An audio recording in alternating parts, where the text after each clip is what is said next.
Masih percaya bahwa hanya Rusia penjahat perang yang tidak berperi kemanusiaan, atau semua negara yang berperang menumpahkan darah rakyat yang tak berdosa adalah mereka tidak berperi kemanusiaan? Rusia sejak bubar Soviet menginvasi Georgia, Chechnya, Crimea, dan terakhir saat ini adalah wilayah Donbas. Apakah jadi ambil 100% Ukraina? Kita lihat saja nanti. Namun dibanding Amerika, dalam kurun waktu 75 tahun selepas Perang Dunia Kedua, lebih 80 negara diinvasi oleh Amerika. Hingga saat ini masih banyak yang mereka invasi.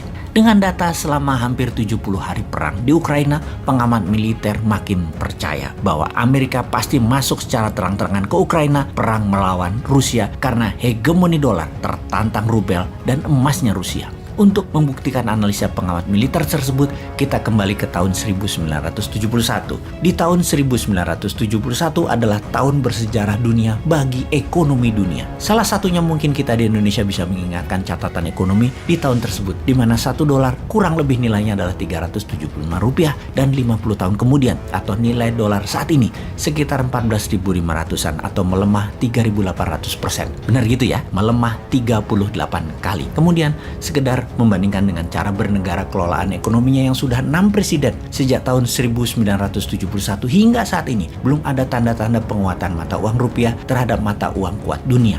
Apakah kalau kita ganti presiden di tahun 2024, 2029, 2034, 2039 dengan ilmu sekolahan yang sama dan mengikuti pola yang sama akan membuat rupiah menguat? Artinya ekonomi menguat itu maksudnya ekspor naik tajam beruntun selama 10 tahun ke depan karena hasil produksinya meningkat misalnya. Mengapa di tahun 1971 tersebut menjadi tahun bersejarah bagi ekonomi? Bukan ekonomi Indonesia saja, tetapi ekonomi dunia. Kita mereview sebentar apa yang terjadi sebelum tahun 1971. Tarik mundur sekitar 20 tahunan sebelumnya, sekitar awal tahun 50-an, pasca Perang Dunia Kedua. Ekonomi di sektor masyarakat terdiri dari 3 strata ekonomi. Di puncak piramid, seperti business owner besar, para kapitalis, middle class ekonomi.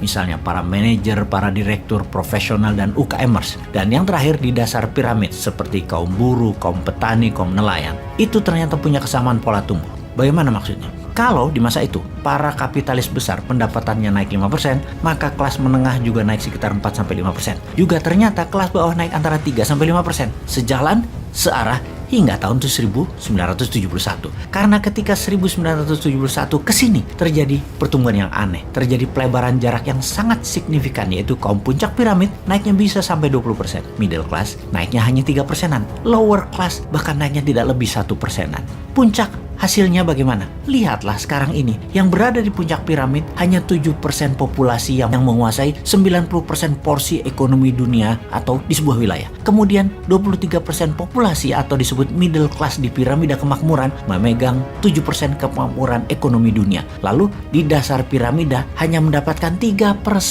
porsi ekonomi, namun merupakan 70% manusia di sana. Apa yang terjadi? Mengapa terjadi? Sebelum kita membahasnya, kita ingatkan, ternyata secara bernegara, sejak tahun 1971 pun demikian. Negara besar menguasai 90% ekonomi dunia, negara menengah atau negara pasar hanya menguasai 7% ekonomi dunia, negara miskin yang biasanya merupakan negara penghasil bahan baku hanya mendapatkan 3% world wealth atau porsi ekonomi dunianya. Sekali lagi kita bertanya, apa yang terjadi? Apakah kita di kampus ekonomi selama 50 tahun terakhir tidak pernah mengajarkan hal ini? Apakah ilmu mereka di kampus jangan-jangan hanya membuat pinter dalam wacana berpikir saja, namun ilmu tersebut memang didesain bukan membuat kemakmuran yang nyata? Buktinya, di Indonesia sejak tahun 1971, Indonesia hingga saat ini masih berada di negara menengah dengan terakhir di $4.200 GDP per kapitanya. Selama 50 tahun, kita menjadi negara tengah terus. Bahkan kalau dilihat sejak 8 tahun terakhir, hanya naik 14% atau 2% per tahunnya pertumbuhan GDP per kapita Indonesia tersebut.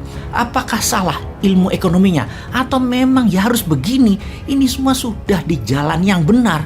Kapan kita menjadi negara makmur dengan GDP per kapita di atas 12.000 atau naik 3 kali lipat dari sekarang? Atau dengan kecepatan 2% per tahun, ya 50 tahun lagi GDP per kapitanya 12.000. Apakah itu semua yang paling benar? Ada apa ini semua? Kita membahas lebih dalam. Ada dua peristiwa besar sejak tahun 1971.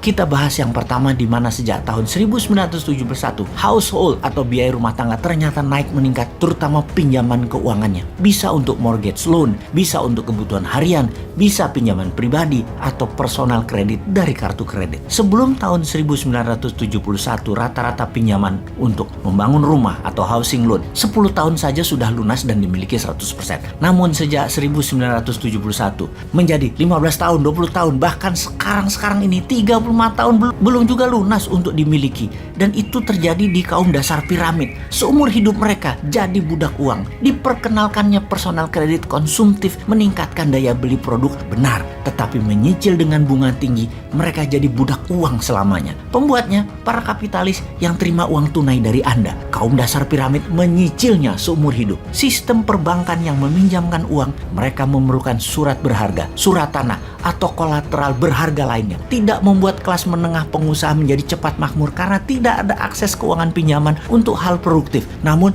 kalau mereka pegawai malah dapat pinjaman, terutama pinjaman untuk rumah, yang mana sisanya diberikan juga untuk membeli barang-barang yang turun nilainya, seperti membeli mobil, membeli motor, yang dipastikan 95% pembelian mobil dan motor untuk konsumtif, bukan untuk niaga dan komersial, dan nilainya selalu turun tapi diizinkan untuk mendapatkan kredit.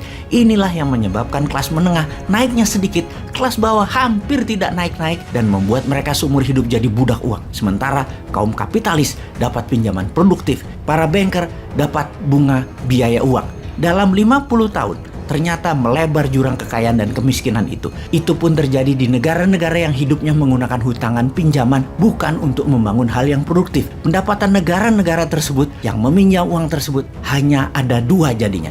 Menjadi negara middle of pyramid yang naiknya 3%-an, atau menjadi negara bottom of pyramid yang naiknya 1%-an. Lalu yang keduanya bagaimana? Apa hubungannya dengan Rusia? Bentar, fahami dulu yang pertama. Terus bayangkan, kepala jangan dibawa ke negara mana-mana, terutama negara Wakanda, jangan dibawa ke sana ya.